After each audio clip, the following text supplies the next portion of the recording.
नमस्कार विद्यार्थी मित्रांनो, जवाहर नवोदय प्रवेश पात्रता परीक्षा दिनांक 20 जानेवारी 2024 रोजी होत आहे।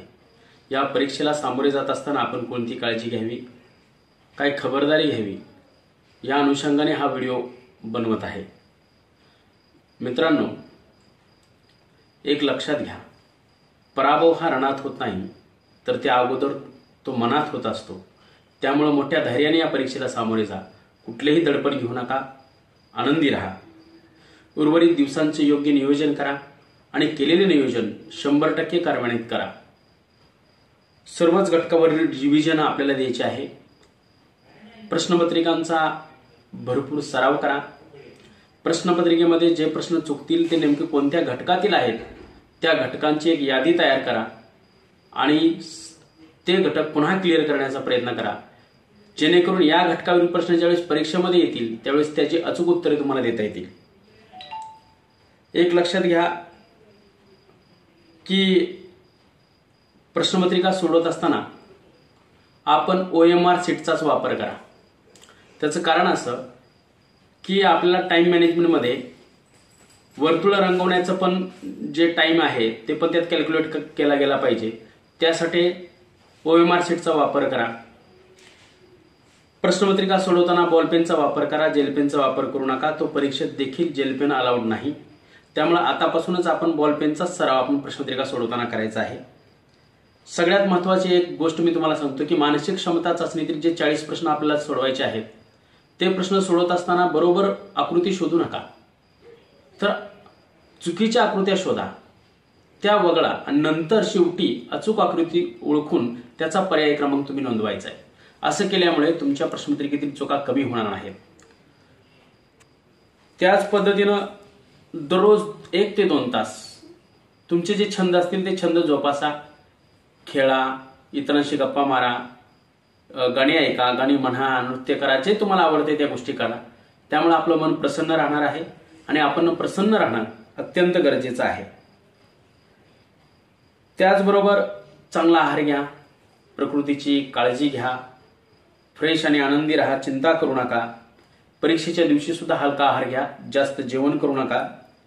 परीक्षेच्या वेळी ज्यावेळेस तुम्ही हॉलमध्ये जाल त्यावेळेस पर्यवेक्षक वर्गात आल्यानंतर काही सूचना तुम्हाला सांगणार आहेत, त्या सूचना काळजीपूर्वक ऐका।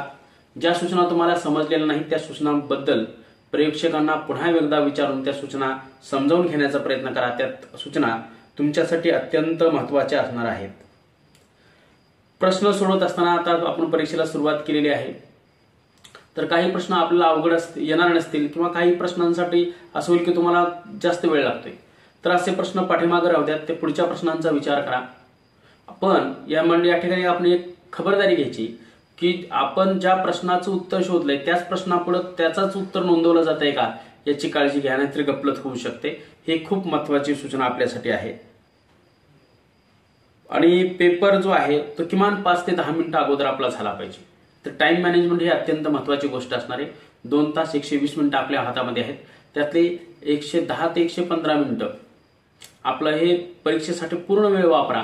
5 ते 10 मिनिटं फक्त अगोदर संपला पाहिजे, जेणेकरून आपल्याला ते सर्व प्रश्न सोडवलेत का, कुठला प्रश्न राहिलाय का, एखादा राहिलेला प्रश्न असेल तर तो प्रश्न पुन्हा सोडवण्यासाठी पर्याप्त वेळ आपल्याकडे राहावा, म्हणून ते 5 ते 10 मिनिटं आपण अगोदर प्रश्न सोडवणं, पेपर कंप्लीट करणं गरजेचं आहे। पण याचा अर्थ असा नाही की अगदी अर्धा तास आपला पेपर अगोदर झालाय तर अशीही घाई करू नका, घाईघाईनं पण काही चुका होऊ शकतात।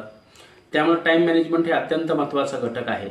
एक साधारणपणे जर आपण बघितलं तर मानसिक क्षमता चाचणीसाठी 50 मिनिटे राखून ठेवा, गणितासाठी 35 ते 40 मिनिट राखून ठेवा, उर्वरित भाषा ची उतारे आहेत मराठीचे ते सोडण्यासाठी वापरा।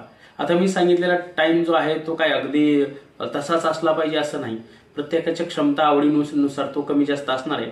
फक्त एवढं महत्त्वाचं आहे की आपला पेपर 5 ते 10 मिनिटं अगोदर होणं हे गरजेचं आहे। त्यामुळे आपण ओव्हरलुक करू शकतो परत आपलं काय राहिलंय का काही, त्यासाठी ते 5 ते 10 मिनिटं अगोदर आपला पेपर संपणं गरजेचं आहे। पुन्हा एकदा तुम्हाला सर्वांना परीक्षेसाठी खूप खूप शुभेच्छा। एक लक्षात ठेवा, हारा वही जो लढा नाही, तुम्ही लढण्यासाठी जात आहे तर एका वीराप्रमाणे लढायला जा, बिनधास्त होऊन पेपर सोडवा, परीक्षेची कुठलीही चिंता करू नका। चिंता काही उपयोगाची नसते। तुम्ही वर्षभर जे प्लॅनिंग केलंय, वर्षभर जी मेहनत केली त्याला 100% परीक्षेमध्ये उतरवण्याचा प्रयत्न करा, यश नक्कीच आपले असेल। पुन्हा एकदा तुम्हाला सर्वांना बेस्ट ऑफ लक।